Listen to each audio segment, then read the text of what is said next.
राज्याचे क्रीडा व युवा कल्याण मंत्री संजय बनसोडे हे आता आपल्या सोबत आहेत। भाऊ, सध्या सर्वत्र लोकसभेची रणधुमाळी सुरू आहे आणि लातूर जिल्ह्यामध्ये सुद्धा मोठ्या प्रमाणामध्ये दोन्ही बाजूने प्रचार होतोय। काय सध्या महायुतीची लातूर जिल्ह्यामध्ये परिस्थिती आहे, आपण काय सांगाल? आता लातूर जिल्ह्यामध्ये 30 तारखेला देशाचे महान पंतप्रधान नरेंद्र मोदी साहेबांची सभा आहे आणि एकंदरीत मी 6च्या 6 विधानसभा मतदारसंघामध्ये भारतीय जनता पार्टीचे सर्व नेते, राष्ट्रवादी काँग्रेस पक्षाचे सर्व पदाधिकारी नेते, शिवसेनेचे सर्व पदाधिकारी नेते 6च्या 6 मतदारसंघामध्ये आम्ही दौरा केला आणि दौऱ्यामध्ये असं जाणवलं की नरेंद्र मोदी साहेबांनी जी गेली 10 वर्ष जे विकासाची गती घेऊन हा भारत देश एक महासत्तेकडे घेऊन जाण्याचं त्यांचं जे स्वप्न आहे ते स्वप्न साकार करण्यासाठी जनता परत एकदा तिसऱ्यांदा त्यांना पंतप्रधान करण्याचा त्यांचा मानस त्या ठिकाणचा आहे आणि आम्हाला त्यांच्या बोलण्यामधून त्या ठिकाणी आम्हाला दिसून आलं।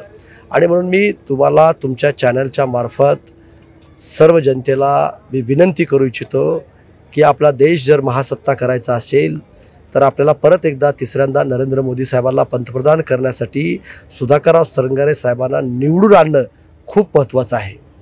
लातूर जिल्ह्यामध्ये महायुतीचे बरेच नेते आहेत, काही रनिंग आमदार पण आहेत आणि महाविकास आघाडीचे लोक या इतरांना सोडून तुम्हालाच का टार्गेट करतात का? त्यांना तुमच्या विकास कामाची धडकी भरली आहे का? काय सांगा? नाही, तुम्ही पाहत असाल की आपला उदगीर आणि जळकोट विधानसभा मतदारसंघामध्ये गेल्या 25 वर्षाचा विकासाचा बॅकलॉग भरून आपण पुढला 50 वर्ष जे काम आपल्याला करायचे होते ते आपण आत्ता केलेले आहेत। त्याच्यामुळं एक सर्वसामान्य कार्यकर्ता आज राज्याचा कॅबिनेट मंत्री म्हणून काम करत असताना काही लोकांना त्यांच्या पोटामध्ये किंवा अन्य काही वाटत असेल, पण हे पद काम करण्याकरता आहे। मी प्रामाणिकपणे उदगीर आणि जळकोट मतदारसंघातल्या जनतेची प्रामाणिकपणे सेवा करेन आणि नरेंद्र मोदी साहेब ज्या पद्धतीने काम करतात, राज्याचे तिन्ही नेते ज्या पद्धतीने काम करतायत त्या पद्धतीनेच मी इथं त्या ठिकाणी काम करतोय।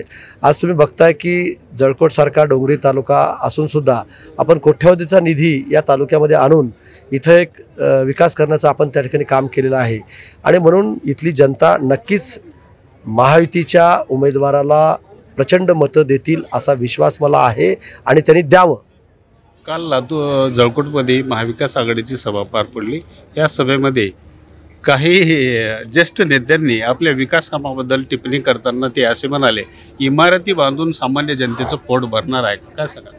नाही, इमारती तर त्या ठिकाणी झाल्याच पाहिजे, त्याच्याबरोबर सिंचनाचं आपण काम केलं, त्याच्याबरोबर विजेचे प्रश्न आपण सोडवले, त्याच्याबरोबर आरोग्याचे प्रश्न आपण त्या सोडवलेत, आपण त्याच्याबरोबर जलसंधारणाचे प्रश्न त्या ठिकाणी आपण सोडवलेत आणि डायरेक्ट केंद्राचा जो पैसा आहे तो डायरेक्ट लाभार्थ्याच्या खात्यावरती त्या ठिकाणी येतो।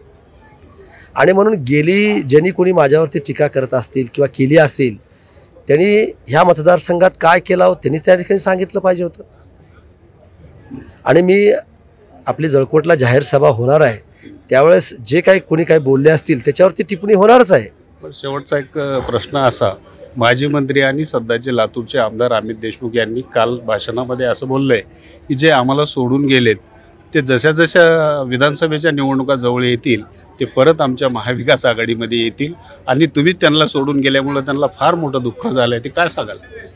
नाही बघा, हे कोण कोणाला सोडून गेलं याच्यापेक्षा आपल्या मतदारसंघातले प्रश्न खूप महत्त्वाचे आहेत आणि आज सगळ्या लातूर जिल्ह्यामध्ये असेल किंवा मराठवाड्यामध्ये असेल एकच चर्चा आहे, ती उदगीर विधानसभा जळकोट मतदारसंघाची चर्चा आहे की जवळजवळ 3-3.5 हजार कोटी रुपये आपल्या मतदारसंघामध्ये त्या ठिकाणी आलेले आहेत आणि एकदा ते पैसे खर्च होऊन ते कामं ज्यावेळेस तुम्हाला दिसायला लागतील ना त्यावेळेस हा मतदारसंघ नक्कीच एक वेगळा मतदारसंघ तुम्हाला त्या ठिकाणी दिसेल।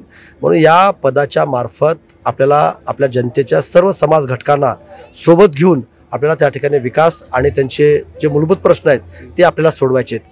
आता माझं अल्पसंख्याक बांधवांना सुद्धा मी त्या ठिकाणी विनंती करतोय, तुमच्या संरक्षणाची जबाबदारी तुमच्या मूलभूत गरजा पुरवण्याची जबाबदारी ती माझ्यावरती त्या ठिकाणची आहे. आणि म्हणून ज्यावेळेस नरेंद्र मोदीजी सतत सांगतायत की सबका साथ, सबका विकास, सबका प्रयास, सबका विश्वास, ह्या धर्तीवरच सर्व समाज घटकाला घेऊन चालण्याचं काम आपण त्या ठिकाणी करायचं आहे. आणि म्हणून माझ्या मतदारसंघातील अल्पसंख्याक बांधवसुद्धा यावेळेस महायुतीला त्या ठिकाणी मतदान करणार आहेत. शेवटचा प्रश्न, लातूर जिल्ह्यामध्ये आता ज्या निवडणुका होतात दोन्ही बाजूने प्रचार होतोय, तर खरंच डॉक्टर काळगे हे आव्हान असं वाटते का आणि कशा पद्धतीचा निकाल लागेल? मला अजिबात आव्हान त्या ठिकाणी वाटत नाही. कारण त्याचं की जे या देशामध्ये मोदी साहेबांनी काम केलं, या राज्यामध्ये एकनाथ शिंदे साहेब असतील, देवेंद्र फडणवीस साहेब असतील, आमचे नेते अजितदादा पवार साहेब असतील किंवा मी माझ्या मतदारसंघात असेल, जे कामं केलेले आहेत त्या कामावरतीच आम्ही त्या ठिकाणी मतं मागणार आहोत. आणि तुम्ही पाहताय की अख्खा देश सगळा सज्ज आहे. त्याच्यामुळं काही काळजी नाही, येणाऱ्या 4 जूनला सगळं तुम्हाला त्या ठिकाणी दिसेल. त्याच्यामुळं परत एकदा मी हात जोडून सर्व जनतेला विनंती करतो की आपला देश महासत्तेकडे आपल्याला घेऊन जायचं आहे. जे आपल्याला सिंगापूर असेल, अमेरिका असेल, दुबई असेल, जपान असेल, हे 25 वर्षापूर्वीच देश पुढे गेलेत. आणि म्हणून ते देश पुढे घेऊन करण्याचं काम मोदी साहेब त्या ठिकाणी करतायत. आणि म्हणून सगळ्याला विनंती आहे की तिसऱ्यांदा त्यांना पंतप्रधान करण्यासाठी आपण एक ना एक मत आपण महायुतीला त्या ठिकाणी द्यावं, अशीही तुमच्या चॅनलच्या मार्फत मी सर्व जनतेला त्या ठिकाणी विनंती करतो. किती कॉन्फिडंट आहे विजयासाठी? 100% कॉन्फिडन्स आहे. आपल्यासोबत उदगीर विधानसभा मतदारसंघाचे भाजपाचे माजी आमदार आहेत सुधाकर भालेराव. आपण भालेराव साहेबांकडून जाणून घेऊयात. भालेराव साहेब, या निवडणुकीमध्ये वंचित आघाडीचा काही इफेक्ट असं आव्हान भाजपाला वाटेल का? मला वाटतंय देशामध्ये फक्त एकच गॅरंटी आहे, ती मोदी गॅरंटी. त्यामुळं कुठलंही काहीही या ठिकाणी आव्हानात्मक राहणार नाही. एकच ध्यास, मोदीचा ध्यास आहे. आणि सर्वांनी ठरवलेलं आहे की फिर एक बार मोदी सरकार. काय कॉन्फिडंट आहे, कसा निकाल लागेल? 100% संबंध भारत देशाचं लक्ष आहे मोदी गॅरंटीवर. लातूर, त्यामुळं लातूरमधून सुद्धा निश्चित रूपानं मोदी गॅरंटीच अशा पद्धतीचा प्रवाह निश्चित रूपानं या लातूरमध्ये निर्माण झालेला आहे.